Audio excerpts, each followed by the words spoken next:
I would say probably 70 to 75% of people are feeling surprised by how long it's taking to land a role today. A lot of times people are having to settle for mediocre offers, things that don't align with their goals. What we have seen is people typically shorten the time frame significantly by up to 50%. It's on average taking 7-8 months for people to land a role. With this strategy, it's taking them more like 3 to 4 months maximum. And you stand a better chance of landing your target role also without compromising on the type of offer you get. This is something that is slightly different than our past sessions where we usually have other speakers as well, typically from a specific domain or industry. But today what we wanted to do is give you a lay of the land of how the job market is today, specifically in a country like India, and how can people from across different domains or industries navigate this tricky job market to be able to land their target role. And this is something that we have been getting as at Pivot a lot of questions around why is job search becoming so hard. So just before sharing the answer to that, what I want to talk about is what we do at Pivot. So briefly speaking, I'm the founder at Pivot, and what we do here is help people make smooth and successful career transitions. So if you're thinking about changing your job or even your domain, your industry, your level in the organization, and any other inflection point that you might be thinking of going through in your career, that's really where we specialize in helping you land your target role. And coming back to the core question that we get asked very often in today's market is, why does job search feel so hard, and how can people navigate this market to be able to land a target job? The answer to that is, we realize that the job market is a constantly evolving phenomenon, right? Specifically today, there are a lot of good openings available. There are more and more companies hiring since especially last, I would say, 8 to 9 months, where we have seen the market open up significantly. But the problem with the current job market, and the reason it is so challenging, is the volume of candidates that we see in the market. So on average, up till 2021 or 2022 even, we used to see on average about 100 to 150 applicants per job application that was out there, or job opening that was out there. Today, we are seeing almost, I would say, 2x the number of applicants for each opening. So rather than it being closer to 100, 150, today we are seeing closer to 250, 300 applicants per opening. And because of that, it has become very hard for companies to be able to identify the right talent, because no matter how good their technologies are in terms of ATS or putting a large recruitment team to be able to parse through all the CVs that they get, it's just become extremely challenging for companies to identify the needle in a haystack. So no matter how good your CV is, there's a very high probability that it might get missed if you are going through the traditional job search methods. What are the traditional job search methods? It's basically refreshing your CV, applying on one of the portals like you have LinkedIn, Naukri, which are obviously the largest ones, and then maybe doing a bit of networking with people in your close-knit network to be able to get your name out there in terms of the fact that you're looking for a job, or maybe trying to secure a referral. So these are the traditional steps that people take, and with these methods, generally what used to take 2-3 months to land a job, today it's taking about 7-8 or more months to be able to land the same kind of job. And I'm talking about an average job, not even a premium job. So what are some of the things that people can do to differentiate themselves? Because see, in the crowded market, the most important thing is to differentiate yourself, right? Because if everybody is saying the same kind of things that they're reading online, or they're hearing from people within their network about using the STAR approach in resume, preparing for interviews by practicing with your friends or in mirror, these kind of suggestions are helpful, but they are being done by everybody. So these kind of things are table stake today. They're not helping you differentiate yourself versus other candidates in the market, right? So what is really important is understanding what are the actual things which will help you stand out from the crowd. And for that, there are two main things you can think about from a differentiation perspective, right? The first and most important thing that people are not doing today and you should when you're thinking about a new job, is how do you connect the dots between what you bring to the table and what employers are looking for in the market for your specific role, right? So a lot of times, most candidates are focused on just highlighting their past, their role, their responsibilities, their achievements, their skills. And again, those are all important things. I'm not suggesting that you skip them. Those are definitely going to be something you need to highlight. But what's less frequently highlighted in candidates' job applications or in other areas of their profile, whether it's the cover letter, whether it's your LinkedIn profile, whether it's cold outreach that you're doing, anywhere where you are positioning yourself as a potential candidate for a role, what most people don't talk about is how do your skills, your background, your achievements, your entire experience, how does it really link to what the organization where you're applying, their goals, their challenges, and exactly how would you add value when you're applying to their role, right? Let's take two examples. Let's take Microsoft and Meta, right? Two of the largest tech companies. Now, they're both tech companies. They might even have overlap with the kind of talent that they're hiring, especially with AI ML booming right now. So on paper, you might feel that if I am an engineer or if I am somebody with data science and analytics background, then I should be able to apply with the same exact kind of profile and job skills to these two companies, right? But in actuality, both these companies are having their own journey in terms of achieving specific objectives from that role, right? So first and foremost, you need to read the JD in detail, understand what they have asked for as the critical requirements from the candidates in the job description itself. Now, a lot of times, those descriptions for a company like Meta and Microsoft would be quite detailed, and you'll be able to exactly understand what they're looking for and curate your profile accordingly, right? So rather than just saying, that I have experience in, Python or in, another specific skill set, I have worked on XYZ projects.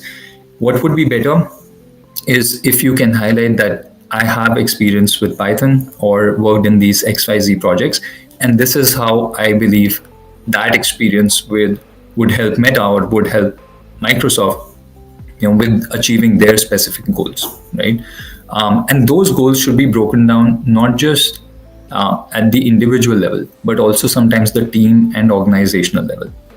Those type of information, what is the team trying to achieve? What is the organization trying to achieve?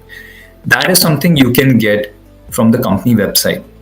So you might ask where from the company website. So anytime you're thinking about a mid to large size company and even more small companies, if you go to their website and you go to the investor relations section or the investor presentation section, it's usually on the top. There will be a drop down which talks about these two things, the investor relations and investor presentation or press releases. They would contain a lot of the information which you might not otherwise find on just the company's JD. And these are key details which will really help you deeply understand, is this organization working on a new technology or a product that you can contribute to? How are they trying to differentiate themselves versus their competitors? And what can you do to achieve that goal? The other thing that we believe really helps people differentiate themselves in the market is doing certain small action items, which most people don't do as part of their ongoing job search. So these are the three most common things that people do today to be able to land their target job. And what we have realized is, because everybody is doing that, it's really extending the timelines in terms of when people land their jobs, right? As I was saying earlier, rather than taking 2-3 months, which used to be the usual time frame, today it's taking them about 7-8 months with the same type of strategy. If you are from, let's say, a tier 1 background in terms of your education, your work experience, it might be relatively easy. But if you're not from that tier 1 background and you're experiencing a lot of bias from recruiters or hiring managers today, people used to be able to figure out a way through these three things where they were able to land premium jobs, right? Today, that's not happening. People are not being able to land the top jobs, the high paid jobs, the ones with the greatest responsibilities through these three things, right? So some of these things that I'll talk about are structured in our proprietary framework. So there is a job search checklist that we have developed, which have primarily 5 phases, as we call them. And in these 5 phases, there are specific steps that you can undertake in each of the phase, right? So the first phase, this is the preparation phase, right? So here, what we want to do is, number one, understand what are the best roles and industries for you at this stage, so that you can have a very targeted approach towards your job search, right? A lot of times people are trying to think in a counterintuitive way. They think that if I can apply to 3-4 different type of jobs, or 3-4 different type of roles, that will help me maximize the number of opportunities that I get, right? Because intuitively, it would be more number of opportunities if you're applying to 3-4 type of jobs. But what that does is it sends the signal in the market to recruiters and hiring managers that you are unclear about what kind of roles are the best fit for you. And compared to people who have a more targeted approach, who are focused on only that role which they have applied for, you will find it harder to stand out, right? Because you will have more of a generic approach or profile compared to those people who have more of a specialized approach or profile. So first thing is the preparation phase, where you try and make sure you're targeting a specific profile. So what do you do for that? Number one, list down 5 to 10 key skills, interests, and priorities to gain more clarity on what should be those target roles and industries for you, right? In terms of interests and skills, a lot of times people are unsure, whether they are pursuing the right path. So think about things that you really enjoy most at work. Think about things that you really excel at compared to other peers in the market, right? These two factors will really guide you in terms of identifying what are those areas that you should really target. The other thing, like I said, is priorities. So a lot of times your search will be guided by the priorities that you currently have in your life or at work. For example, a lot of people, once they reach their, mid-30s, they want to make sure they have a high-paying job because they have family responsibilities or other financial goals that they want to meet, right? People in their 20s, they usually want to grow a lot, get more exposure and responsibilities, and you might want to prioritize those type of roles where you really get the opportunity to work on diverse projects, different types of clients, etc. So whatever your priorities are, I mean, these are just some stereotypes that I've shared, but you might have different priorities of your own. So think deeply about what do you really want from your career or from work at this stage, and make sure you note down all of these skills, interests, priorities. Think about deeply what would be the roles that match those skills, interests, and priorities for you, right? So that's the first thing in preparation phase. The other thing that you can do is understand, apart from understanding yourself, understand what you are finding in the job market currently. In the sense, the first part was self-reflection, right? More of internal parameters focused on you. The second part is looking at the external parameters like the job market, understanding what kind of companies are currently hiring in the job market that you are targeting. What are they looking for when they make hiring decisions, right? They, like, for example, reading through some of the JDs, and what are the future prospects of these different roles that you are targeting, not just for the next 2-3 years, but the next 5 to 10 years. So you know what your career trajectory would be like, right? So these things will help you figure out where is the highest overlap between your skills, interests, and priorities, as well as the current job market. Apart from that, things that most people don't do today, but it can really help you within the preparation phase, is enrolling in short courses for skills that you need to strengthen, right? So sometimes people spend a lot of time beautifying their CV, spending hours and hours, just carefully engineering each and every bullet point, making sure it matches that star format, etc. And again, that can be helpful, but only up to a certain point. Because if you're lacking a certain skill that employers are looking for in the current market, no matter how good your resume is, you may not be shortlisted. So it's important to understand what are the gaps that might be there in your skill set which are holding you back. And you can just look at some of the JDs. You just Google with regard to your specific role, what kind of skills are the most important ones. You can also put this in ChatGPT as a prompt. It will help you understand, at least at a fundamental level, what are the most important skills which are non-negotiables for companies today.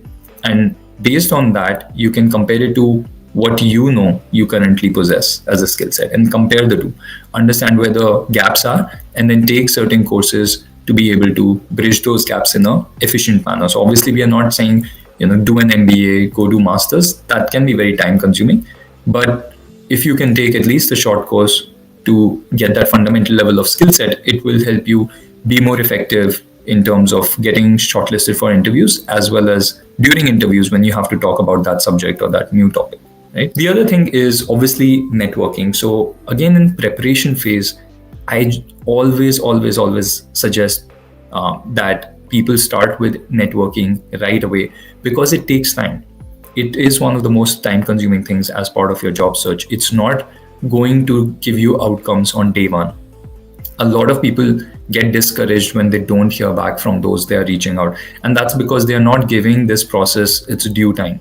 Networking is a core part of the process, and that it takes time. It's not something that will produce results overnight. So for that, the first thing to do is to shortlist 10 people who you think work in your target role or industry, right?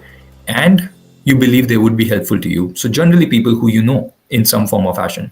These could be your friends or relatives. These could be your ex-colleagues, your manager, your college alumni. There are so many people that you can reach out to within your own network, right? But the main criteria is ideally they should be working in your target role or industry, because that's the best way to get help from someone who's been there, done that, right? Who understands what kind of role you're looking for. Otherwise, if you reach out to other people who might not be from your industry, they might still be able to help you, but the chances are slimmer. So I always encourage people to prioritize those who work within your target role or industry. The way to make sure that you are actually going to drive some benefits, some tangible outcomes out of networking, is do two very simple things. Reach out to at least 2 new people every day.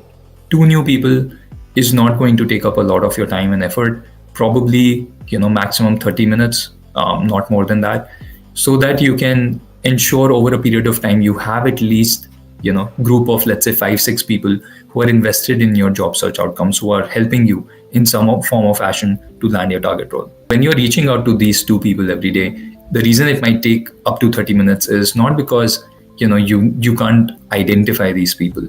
It would take maybe 5 minutes or 10 minutes for you to identify who these people are.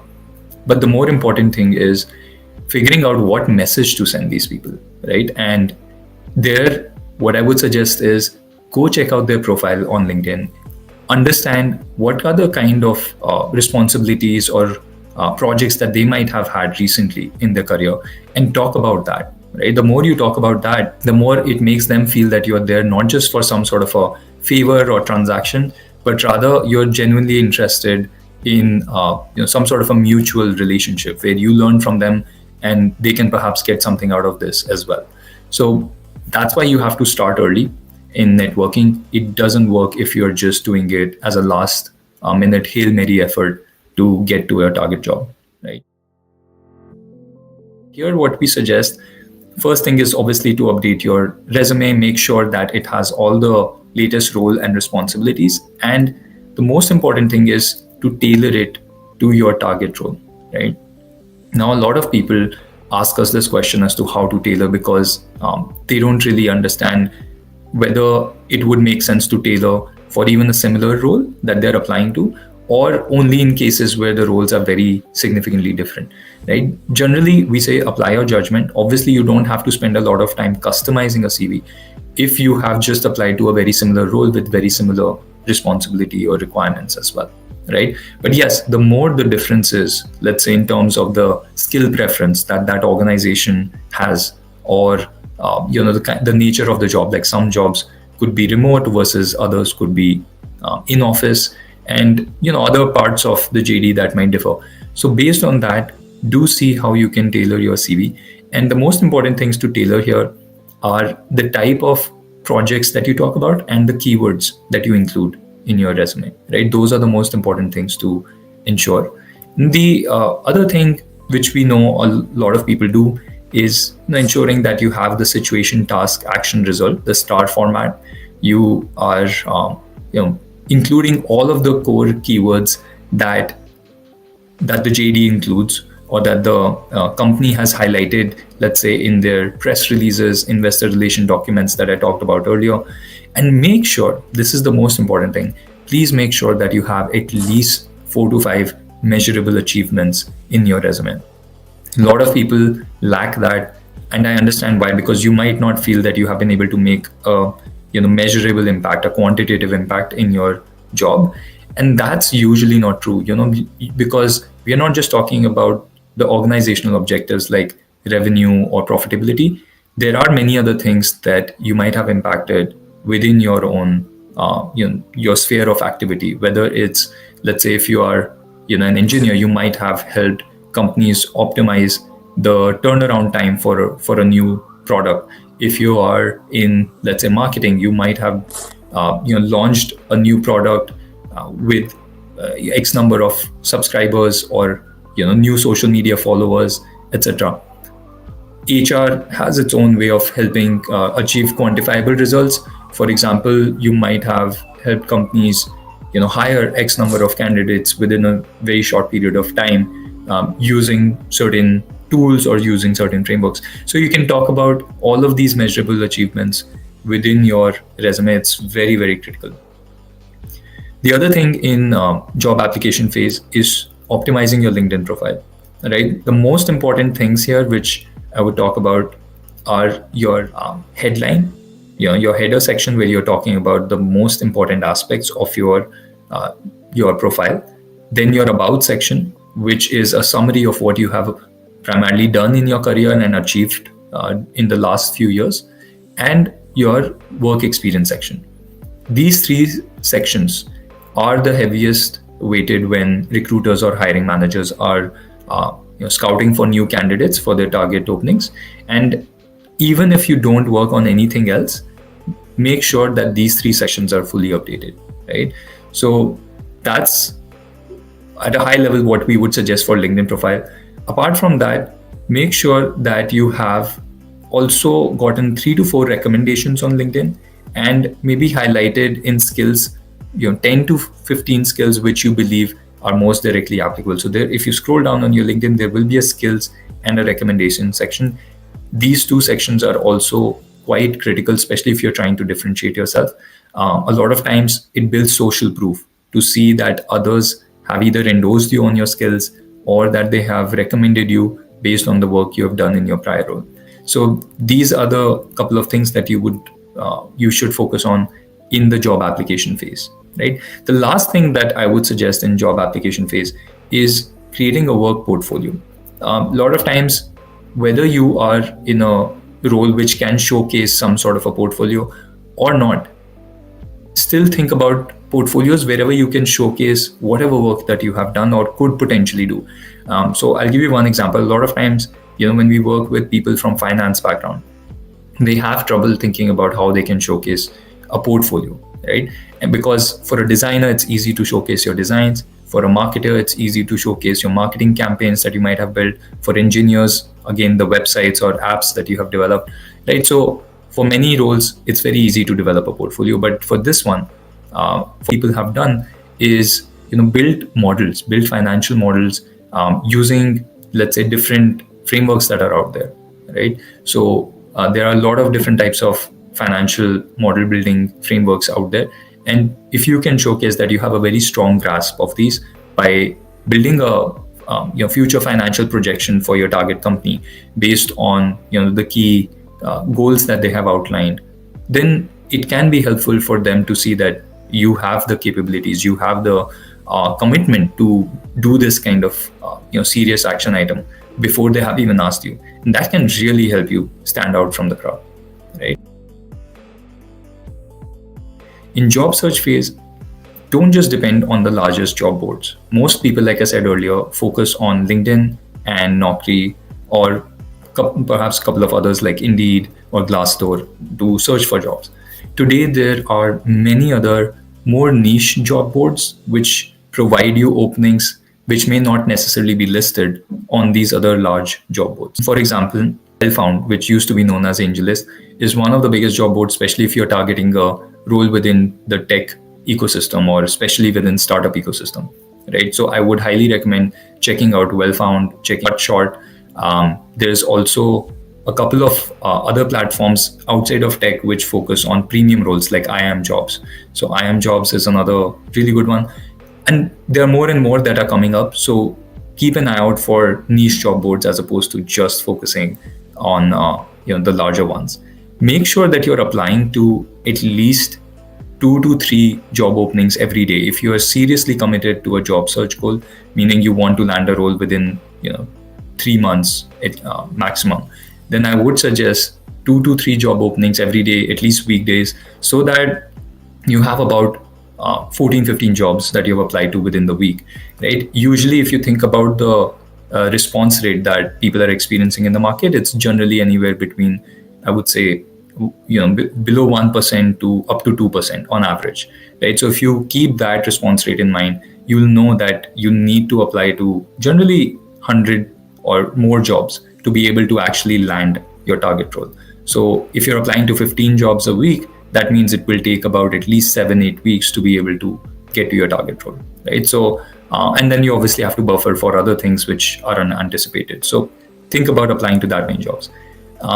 The other thing you should do in job search phase is, when you're sending those outreach messages to your colleagues, your friends, relatives, etc., to be able to network and find new opportunities, make sure that you are reaching out to them on the right platform. LinkedIn is not always the right platform. It is the number one platform for messaging and networking, for sure. But a lot of people today are still not active on LinkedIn. They're not checking their messages. So if you don't see people being active on LinkedIn, make sure you identify their email ID, and you can find email IDs through email finder tools. If you just Google free email finder tools, you will be able to find at least 1 or 2 tools that will help you determine the email IDs for these people. And you can reach out to them there. The last thing in job search phase is to make sure that you are tracking all your applications. This is something that we Indians still don't do, while a lot of people in US and European markets have started doing in a very organized manner, is tracking all your job applications, right? This is something that will help you understand what's working and what's not working with regard to your job search, right? Because a lot of times you're just blindly applying without realizing that your strategy is actually not working. The companies you're applying to are not the right fit. The type of resumes that you have sent without customizing are not really resulting in interviews, or perhaps you're not following up with the company enough to be able to get a feedback from them as to understanding why they rejected you. So there could be many reasons why you're not hearing back, right? You want to make sure that you give your best shot. And to be able to do that, you need to understand, where are you applying? When are you applying? How are you applying? That can only be done through a tracker. So if you're just applying to 2 jobs, filling out those details should not take more than 5 minutes, right? So just make sure that you have a job app tracker. Now let's go to the 4th phase, which is the interview phase, right? So now let's say you have started to land interviews and you are hoping to convert them into full-time offers. So what is the most important thing here? The first and most important thing here is knowing your stuff, right? That is the sure shot recipe for at least giving your best shot, is if you know your stuff. And what is stuff, right? When I say know your stuff, what does stuff mean? It means 2 things. Number 1 is know as much as possible about your own profile, background, the projects that you have worked on. So you can write down talking points with regard to things that you have done in your career, which you really want to highlight during your interview phase. A lot of times what happens is, if you have not prepared these talking points, you have not shortlisted specific examples from your work experience, when you get these questions in interviews, you might feel like a deer in front of a headlight, right? You might feel suddenly unprepared to answer that question. But if you have prepared for it, then these examples become easy and they come off the top of your head. You can think on your feet more easily. So make sure you have these talking points which focus on your core responsibilities, your biggest achievements, things you are most proud of, especially the ones which have resulted in those measurable outcomes that I was talking about. So talk about these things and make sure you have listed down at least 2 to 3 talking points for all different types of questions that you might expect from the company, right? The other thing to do here is, when I say know your stuff, second thing is to research as much as possible on the company. I had talked about researching earlier as well, right? So the same research can be done in a more thorough way, because now you know that you're going to be evaluated in the interviews to whether you're going to make it to the final offer or not. So you're much closer to landing that role. So it really makes sense to put much more time and effort into researching the company through those 2-3 different methods that I mentioned. The other thing to make sure here is that you have a very compelling pitch for your professional journey, especially if you have had a non-linear journey. So if you have taken a gap, if you have changed roles too many times, or if you have stayed too long, a lot of times, unfortunately, there is a bias against you in the market. Recruiters and hiring managers, unfortunately, especially in a country like India, have these expectations that the candidate should have a perfect career path, spending 4 or 5 years at different companies and then moving on without any breaks, without any gaps. That's not always possible. So if you have any non-linear aspects to your journey, make sure you have a very clear and compelling reasoning for that. We don't want to dwell too much on that, but again, we don't want to feel stumped either if that question comes up. Also, I would suggest you practice your interviews with somebody. Ideally, it should be a person who is as close to the person you are actually interviewing with. Meaning, if it's a recruiter, you should generally try and schedule an interview with somebody who has an HR background, right? If you are interviewing with hiring managers, so somebody who is working in your target role, for mock interviews, right? So mock interviews are the best way if you want to get objective feedback before you actually get into interviews. A lot of the tools today that exist, like the AI tools, they're good, but they are more siloed because the feedback that you get is slightly more generic. It's not always customized to you. And even if it is customized, you can't go back and forth and rehearse in a way where you're talking to that person. The last phase that we have here is the post-interview phase. This is the shortest phase, obviously, but generally you want to make sure you're doing these certain things if you really, again, want to stand out from the crowd, because most people don't do these things post-interviews. For example, a simple thank you note to your interviewer after each interview. Believe me, I have taken more than 200 interviews over the last 2 to 3 years, and I might have received less than 20 thank you notes from people who have sought roles at Pivot, right? So this is a very simple practice and also respectful practice to make the other person feel valued for their time, especially if they have been good to you during the interview, they treated you well. Do send out a thank you note, something brief and customized that talks about 1 or 2 key points that came up during the interview which you remembered, and you want to showcase that interview felt important and made sure that you want to highlight the most important parts of the candidature that you bring to the table through this post-interview thank you note. So that's one. The other thing is, if you're not hearing back from companies, a lot of times we are asked, should I follow up? Should I not follow up? The blanket rule here is always follow up. That's why a job application tracker, as I was saying earlier, is so helpful. So if you can follow up maybe after 5 to 6 days, after you have sent a thank you note, in case you have not heard back, do follow up with a short note, just asking, if there is a status update on the position, if there's any further feedback they can share, or if there's additional information they need from you to be able to make their decision, right? I think those things can be very helpful, and maximum, I would say 2 to 3 follow-ups in case you are trying to get feedback from the company.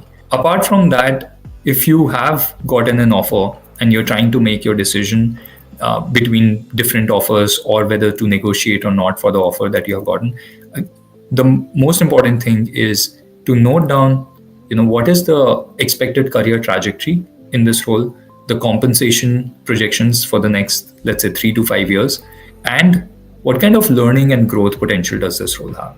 So try to really deeply analyze the offer on these three criteria.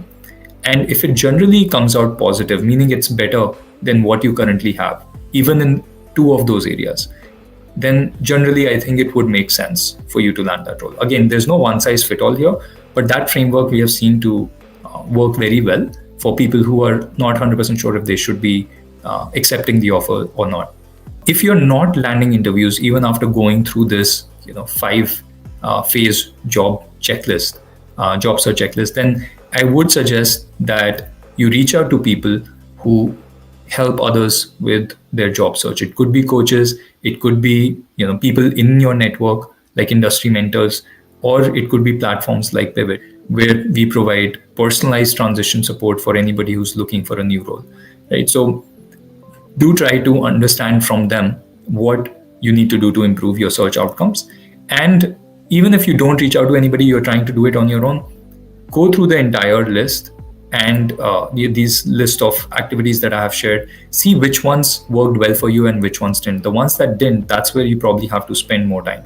So for example, if you weren't even landing a lot of interviews to begin with, you might want to focus more on the first 2 phases, right? Which is the preparation phase and the job application phase. If you're not able to land offers after going through interview rounds, then you probably want to focus more on the 3rd and the 4th phase, which is the job search phase and the interview phase, right? So think about it in that way. So that's pretty much it for today. Thank you everybody so much for joining me. I hope you found something insightful. And if you did, do share it with your network on LinkedIn. You can do a short post highlighting some of the key things that you learned so that others can also benefit from these insights.